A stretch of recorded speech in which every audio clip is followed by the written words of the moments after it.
好，我们的罗雨彤，其实你的数据一直都是保持的，就是慢慢的上涨，你的体脂率有下降。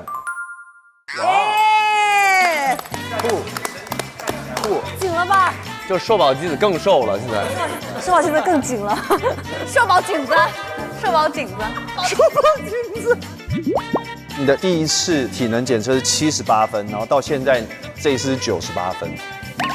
哇哦，他气都没喘呢，今天做完我都很吃惊，他做完就进步了，就这个是进步，真的是进步。雨桐棒的，加油啊，瘦宝！